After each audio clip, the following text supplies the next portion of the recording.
Welcome again to my channel. I hope everyone will be fine. आज का हमारा topic है स्लिप डिस्क। वर्टिब्रास के बीच में जो डिस्क होती है, अगर वो किसी वजह से मूव कर जाती है और अपनी नॉर्मल पोजीशन से हट जाती है तो उसको स्लिप डिस्क कहते हैं, जिसकी वजह से पेशेंट को बहुत सारी परेशानियां होती हैं, दर्द होता है और टांगों में झंझनाहट, नमनेस का भी फील होता है, बैक पेन होता है।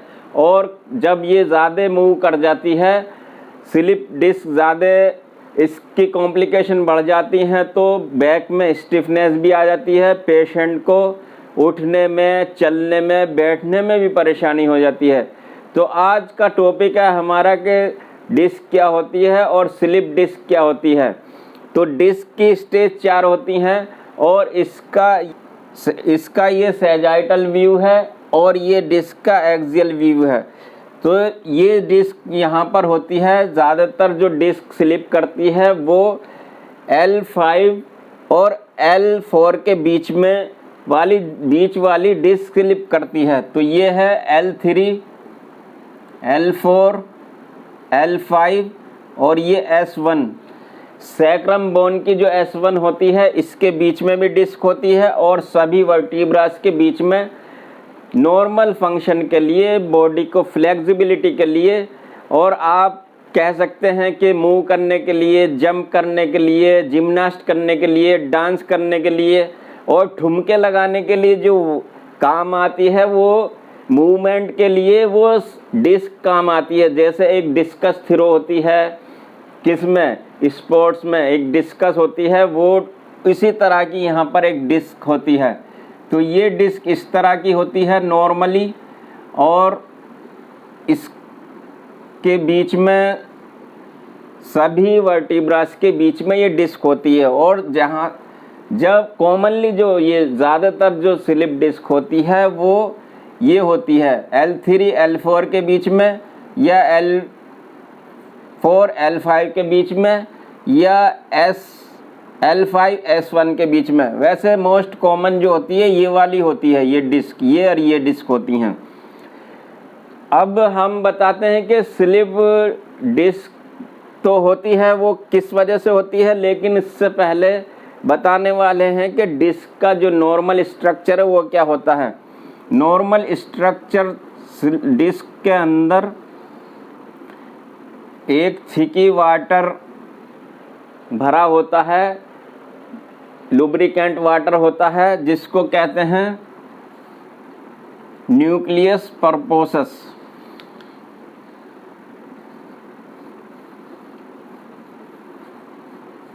न्यूक्लियस पल्पोसस नाम है इसका।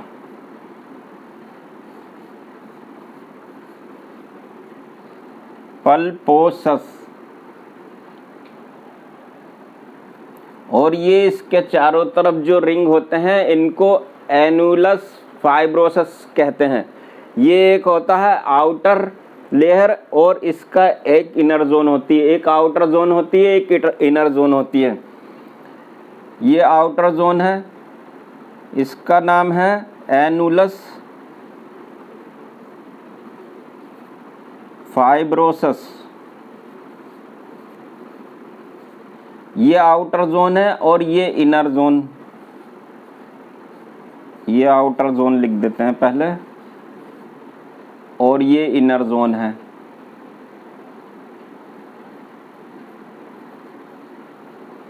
ये भी एनुलस फाइब्रोसस है, इसका इनर जोन। और यहाँ पर जो सेंटर में होता है न्यूक्लियस पल्पोसस के नाम से होता है। यहाँ पर लिक्विड होता है और ये थिकी लिक्विड होता है और वाटरी टाइप का जेली लाइक लिक्विड होता है, जो पेशेंट को या हमारी बॉडी में जो वर्टिब्रास के बीच में ये डिस्क होती है और हमारी मूवमेंट को फ्लेक्सिबल बनाती है और हम अच्छी तरह लेफ़्ट राइट या जंप या जिम्नास्ट या डांस वगैरह जो लोग करते हैं वो इसी डिस्क की मेहरबानी होती है। इसी डिस्क पर सब कुछ होता है। तो अगर ये डिस्क स्लिप कर जाती है तो उसकी वजह से या तो आउटसाइड होगी या बैक साइड होगी। यहाँ पर जो होती है ये स्पाइनल कॉर्ड होती है, यहाँ पर ये तो एब्डोमेन का हिस्सा है, इसको कहते हैं सैजाइटल व्यू, जो सामने से व्यू देखा जाता है। और ये जो हमने बनाया है ये होता है एक्सियल व्यू। जब इन्वेस्टिगेशन किया जाता है तो इसमें एक्सरे कराया जाता है, लेकिन स्लिप डिस्क जो है बोन के स्ट्रक्चर को ही देखा जा सकता है स्ट्रक्चर एक्सरे में। लेकिन अगर एमआरआई कराते हैं तो उसी के अंदर स्लिप डिस्क का जो एबनॉर्मलिटी है वो दिखाई देती है। तो ये स्टेज कितनी होती हैं? ये नॉर्मल, ये तो नॉर्मल हो गई, और ये जो स्टेज है उसकी 4 होती हैं। जब यहाँ से इसका जो आउटर लेयर है इसका डीजेनरेशन हो जाता है तो इसको कहते हैं डीजेनरेशन।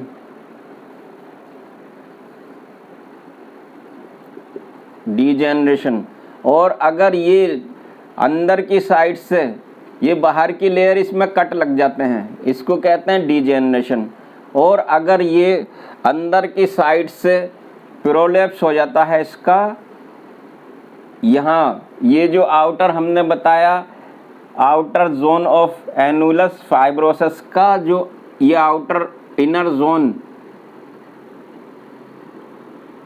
जोन यहाँ से ये प्रोलैप्स कर जाता है तो इसको कहते हैं प्रोलैप्स।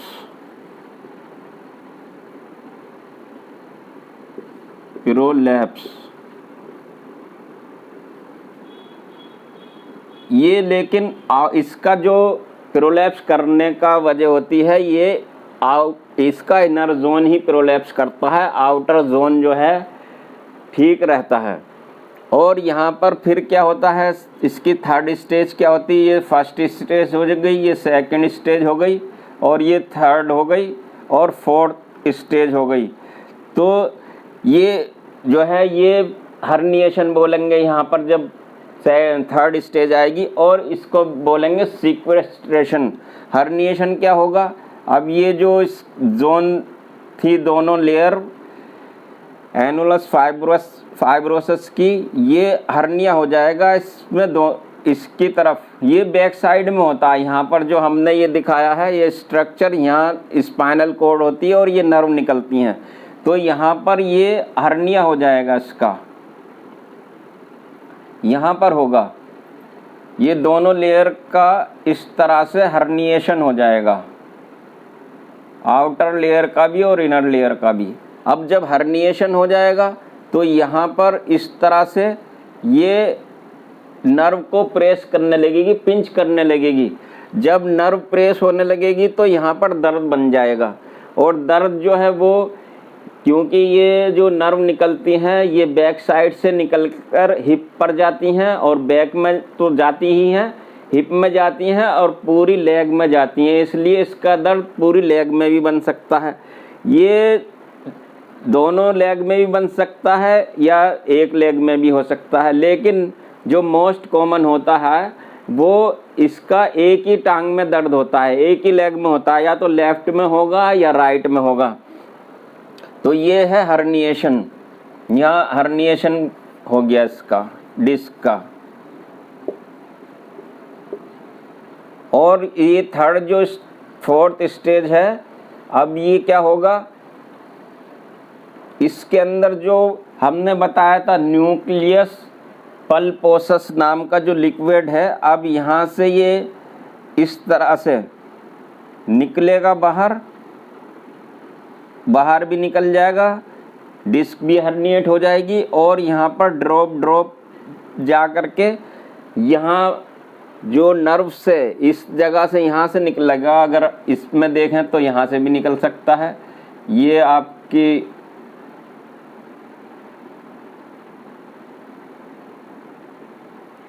ये न्यूक्लियस था, यहाँ से अब ये कट गई, ये यहाँ से इस तरह से ये कटने के बाद ड्रॉप इसकी बाहर निकलने के बाद वो नर्व से टच होने लगेंगी। यहाँ पर ये बाहर भी निकल गई इसका लिक्विड जो है, और ज़्यादा तेज़ी ये, लेकिन बहुत कम होता है। इसमें सर्जरी की भी ज़रूरत पड़ सकती है और ये बहुत डेंजरस कंडीशन है। इसमें बहुत ज़्यादा कमर में, बैक में दर्द होगा और बैक में स्टिफनेस होगी और पेशेंट को उठने बैठने में भी परेशानी होगी। तो ये जो है सर्जिकल प्रोसेस में चला जाता है इससे पेशेंट। अब ये आप क्लियरली समझ गए होंगे कि ये किस तरह से स्लिप डिस्क हुई। तो ये दोनों L4 L5 के बीच में ये डिस्क पड़ी हुई है और यहाँ पर भी एक लेयर होती है जिसको कहते हैं, इसको कहते हैं कार्टिलेजिनस एंड प्लेट। ये प्लेट होती हैं, जैसे ये डिस्क है और यहाँ पर ये प्लेट है, ऊपर भी नीचे भी इस तरह की। तो ये कार्टिलेजिनस एंड प्लेट बोलते हैं इनको और ये हाइलिन कार्टिलेज की होती हैं। ये क्या, डिस्क का काम क्या है और इस कार्टिलेज का काम क्या है। तो डिस्क जो है पेशेंट को फ्रिक्शन से भी बचाती है, बोन्स को, जो वर्टिब्रस बोन है दोनों जॉइंट्स के बीच में, और फ्रिक्शन के साथ साथ ये शॉक एब्जॉर्बर भी होती हैं। जैसे हम जंप लेते हैं या और भी बहुत सारे काम करते हैं तो उसमें ये शॉक एब्जॉर्ब भी करती हैं और फ्रिक्शन से भी बचाती हैं, इंजरी से भी बचाती हैं। अगर इसमें किसी वजह से कोई डिजेनरेशन हो जाए, इसका प्रोलैप्स हो जाए या हर्निएशन हो जाए या सिक्वेस्ट्रेशन हो जाए, तब ये जा कर के एबनॉर्मल कंडीशन होती है और ये डिजीज़ बन जाती है और पेशेंट को दर्द का एहसास होगा, बैक में, हिप में भी दर्द होगा और जिस साइड की नर्व प्रेस करेगी, जैसे ये राइट साइड में, तो राइट साइड की लेग में दर्द होगा, और अगर ये लेफ़्ट साइड में है तो लेफ़्ट साइड की लेग में दर्द होगा। तो अब इसका मैनेजमेंट कैसे करें? मैनेजमेंट, इसके कॉजेज़ क्या क्या हैं? एक तो इंजरी है, ट्रॉमा है, दूसरा डिजेनरेशन है, तीसरा प्रोलैप्स है, थर्ड जो हो गया हर्निएशन हो गया, सिक्वेस्ट्रेशन हो गया, ये तो हो गई। और हैवी वेट होता है, अगर किसी का हैवी वेट है तो उसकी वजह से भी डिस्क प्रोलैप्स या स्लिप डिस्क कर सकती है। जो लोग सेडेंटरी लाइफ होती है, जैसे सुबह से शाम तक बैठे रहते हैं, उनकी भी ये चीज़ स्लिप कर सकती है डिस्क, क्योंकि वो बैठे रहते हैं और प्रेशर ज़्यादा पड़ता रहता है। इसी के साथ अगर ओल्ड एज है, जैसे ओल्ड एज में डिजेनरेशन शुरू हो जाता है डिस्क का, तो ये डिजेनरेशन में क्या होता है, यहाँ बाहर के जो एनुलस फाइब्रोसिस है इसके अंदर कट लगना शुरू हो जाता है। इस तरह से ये डिजेनरेट करनी शुरू हो जाती है। लेकिन डिजेनरेशन जो है मेडिसिन से ठीक हो जाता है और कुछ एक्सरसाइज या इसमें जो ट्रीटमेंट करेंगे, कुछ एक्सरसाइज हो गया, कुछ मेडिसिन हो गया और कुछ वो जो है आपका योगा हो गया। और अब आते हैं इसके इन्वेस्टिगेशन की तरफ। इसमें एक्सरे करा के देखा जा सकता है, लेकिन एक्सरे में जो बोन आती हैं, सिर्फ डिस्क नहीं आती, इसलिए इसके इन्वेस्टिगेशन में एमआरआई कराने की ज़रूरत पड़ती है। तो एमआरआई कराने पर जब देखा जाएगा तो उसका ये सैजाइटल व्यू है, सामने से देखी जाती है एमआरआई, और ये एक्सियल व्यू है, तो उसमें इस तरह की दिखाई देगा। तो उसमें नर्व कंप्रेस्ड हो जाती है, यहाँ जैसे हमने दिखाया यहाँ पर, अगर यहाँ पर इसमें हर्निया ये होगा और ये सिक्वेस्ट्रेशन हो जाएगा, इसमें प्रोलैप्स भी हो जाता है। इसी तरह से प्रोलैप्स की वजह से भी यहाँ पर, जैसे अभी बताया कि यहाँ पर नर्व कंप्रेस्ड होगी, पिंच करेगी और यहाँ पर दर्द हो जाएगा। यहाँ से भी इस तरफ से भी ये कर सकती है नर्व को, यहाँ से कंप्रेस्ड, तो यहाँ से रेडनेस हो जाएगी, स्वेलिंग हो जाएगी, ये इस तरह की चीज़ हो जाएंगी, रेडनेस, स्वेलिंग, कंप्रेस्ड नर्व हो जाएगी।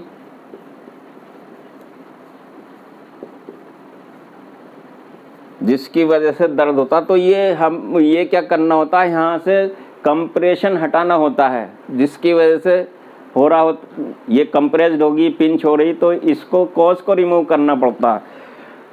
तो ये ट्रीटमेंट भी हो गया। इसमें कुछ ट्रीटमेंट इस तरह से देते हैं कि मसल्स जो है रिलैक्सेंट टैबलेट होती हैं, कुछ जो से डिस्क को फॉर्मेशन कराने वाली और डिस्क को रीजनरेट कराने वाली या डिस्क को न्यूट्रिशन देने वाली कुछ मेडिसिन और कैप्सूल वगैरह आते हैं, लेकिन ये तो सर्जिकल पॉइंट बन गया। यहाँ पर एक्सरसाइज और फिजियोथेरेपी से इसको स्लिप डिस्क को, हर्निएशन को और प्रोलैप्स को ठीक किया जा सकता है। तो ये था कुछ ट्रीटमेंट। ये दो तरह का होता है। डिस्क जो है स्लिप डिस्क की, इसकी टाइप कितनी होती हैं, ये थी स्टेज और ये टाइप होती हैं एक्यूट, या दूसरी जो होती है वो क्रोनिक होती है, chronic slip disc. Acute slip disc और क्रोनिक स्लिप डिस्क। एक्यूट कहते हैं जब स्लिप डिस्क हुए 2 हफ्ते होते हैं, सिर्फ 2 वीक्स के अंदर अंदर इसको एक्यूट में इंक्लूड करते हैं। और जब स्लिप डिस्क होने के बाद मोर देन 2 वीक्स हो जाते हैं तो उसको क्रोनिक स्लिप डिस्क में इंक्लूड किया जाता है। तो ये हमने बताया इसकी टाइप और ये हो गई इसकी स्टेज। डिस्क के चारों तरफ बहुत ही स्ट्रॉन्ग फाइब्रस टिश्यू होते हैं, जैसे कि आप जैसे मछली की डोरी होती है उसके रिंग बनाएं और 8-10 बार उसको रिंग को घुमाएं और एक रिंग का सेट बन गया तो यहाँ पर उसको एडजस्ट कर दिया, फिर 8-10 रोल बनाएं, फिर यहाँ पर उसको एडजस्ट कर दिया, फिर 8-10 रोल उसी फाइबर के बनाए, फिर यहाँ पर उसको एडजस्ट कर दिया। उसके बाद जो है कई रिंग बनने के बाद ये बहुत ही स्ट्रॉन्ग फाइबरस टिश्यू होते हैं और जल्दी से ये फटते नहीं हैं, कटते भी नहीं हैं और जल्दी से इनमें इंजरी भी नहीं होती है।